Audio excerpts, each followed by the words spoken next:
Hola, bendiciones. Este es tu amigo Dani Pereira del Ministerio Internacional Revelando su Gloria. Quiero compartir con ustedes un pensamiento de sabiduría, que mi esperanza con este pensamiento es que sea inspiración, motivación, transformación en su vida personal. Te quiero hablar hoy bajo la gracia de Dios, y el pensamiento de sabiduría es este: la gracia de Dios no te dejará como te encontró. Repito otra vez: la gracia de Dios no nos deja así mismo como nos encontró. Cuando encontramos y vemos testimonio de hombres y mujeres que han sido tocadas y cambiadas por la gracia de Dios, por el evangelio maravilloso de Cristo Jesús, encontramos que cuando la gracia te encontró, así mismo como te encontró, te aceptó, te amó, te abrazó, pero no te dejó en el mismo lugar. O sea, si te encontró adicto al alcoholismo, adicto a las drogadicciones, adicto a pornografía, cuando la gracia te encontró, te aceptó tal como estaba en tu condición de pecado, pero no te dejó igual. Comenzó a cambiarte, comenzó a transformarte. Y eso es lo que hace la bendita, gloriosa gracia de nuestro Dios Jesús. Él nos encuentra, pero no nos deja igualito como nos encuentra.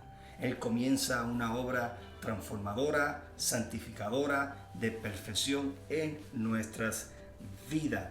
Ahora, es importante entender acerca de lo que significa la gracia, entender la definición, lo que es la gracia de Dios.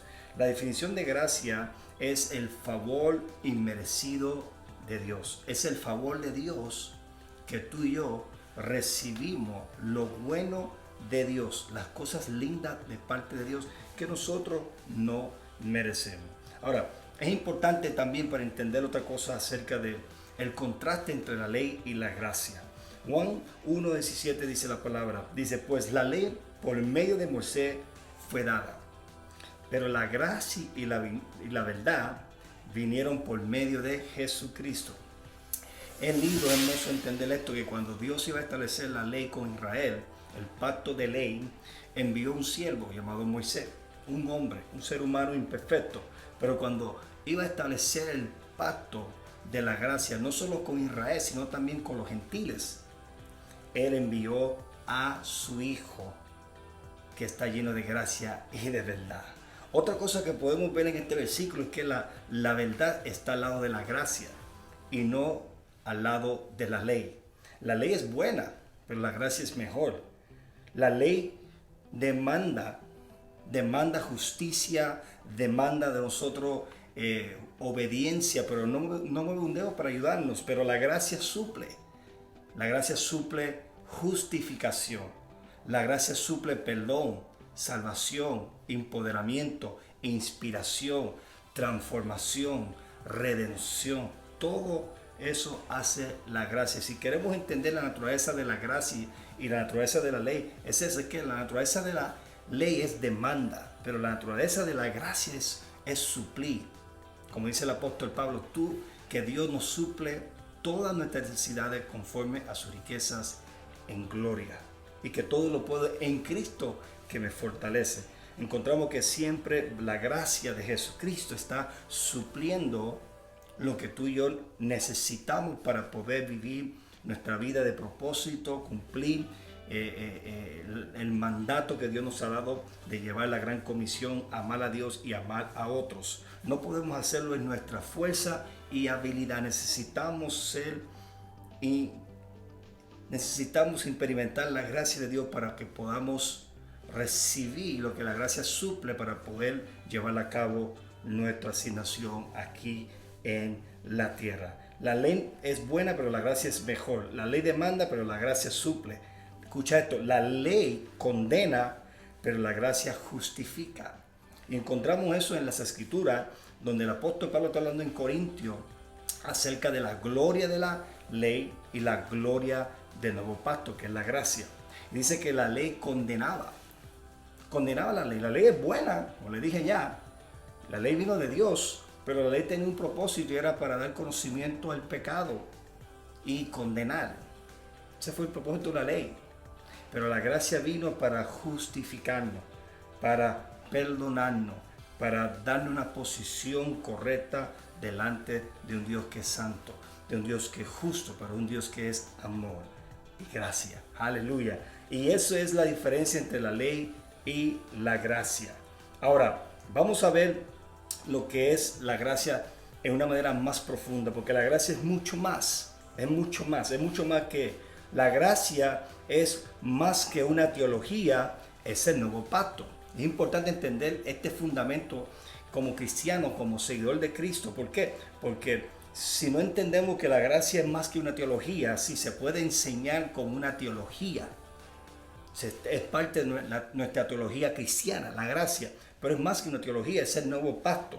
Hebreos capítulo 8, 6 dice, pero ahora tenemos un mejor ministerio que el suyo, cuando es mediador de un mejor pacto, establecido sobre mejores promesas. Y aquí está hablando acerca de ese pacto, el pacto de la gracia, el pacto eterno, que tú y yo ahora nos encontramos en Cristo Jesucristo. Jesús, cuando muere en la cruz del Calvario, Él establece ese nuevo pacto, y al resucitarlo, ahora tú y yo podemos participar de ese nuevo pacto. Entonces, la gracia es más que una teología, es el nuevo pacto, es lo que vivimos ahora, ese sistema que estamos caminando en este momento como cristianos, bajo el nuevo pacto de la gracia. Número 2, la gracia es más que empoderamiento, es el evangelio de Cristo. Romanos capítulos 1 a 16, 17 dice la palabra: no me avergüenzo del evangelio, porque es el poder de Dios para salvación a todo aquel que en él crees.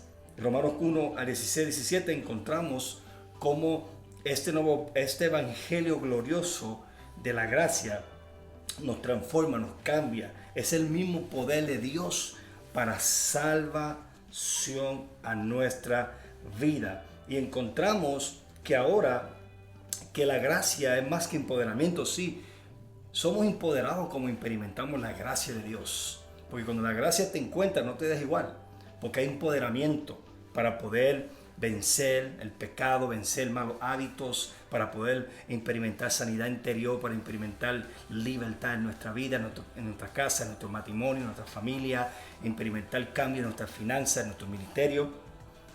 La gracia no te deja igual como te encuentra. Pero la gracia es más que empoderamiento, es el evangelio de Cristo. Otra palabra, es el mensaje que nosotros predicamos. Por eso que el apóstol Pablo dice en Hechos que él fue llamado para testificar del evangelio de la gracia. Y por último, la gracia es más que una doctrina, es la persona de Jesucristo. Entonces, entendiendo estas tres cosas muy importantes, que la gracia es más que una teología, es el nuevo pacto, la gracia es más que un empoderamiento, es el evangelio de Cristo. La gracia es más que una doctrina, es Jesucristo. O sea, que la gracia es parte de nuestra doctrina como cristianos. Claro que sí, lo podemos enseñar, pero es más, es una persona. ¿Y por qué es importante entender estas cosas? ¿Por qué? Porque mientras la iglesia no entiende que la gracia es más que una doctrina, más que una teología y más que empoderamiento, sino que es la persona de Jesús, es el evangelio de Cristo y es el nuevo pacto. Cuando entendemos esta verdad, ahí encontramos que la iglesia puede entender por completamente lo que es la bendita gracia de Jesucristo. Quiero terminar con esta historia del pastor que encontró la oveja que estaba perdida. Y vemos cómo la gracia de este pastor llamado Jesucristo, cuando encuentra aquella oveja, no la deja igual. Lucas 15, 3 al 7 dice: cuando la encontró, la puso sobre sus hombros gozoso, y al llegar a la casa reunió a sus amigos y vecinos diciendo: gozaos conmigo, porque he encontrado mi oveja que se había perdido. Aquella oveja se había perdido. Aquella oveja se encontraba en una condición de perdición, pero cuando el pastor llamado Jesucristo, que es gracia y verdad, fue a buscarla, la encuentra.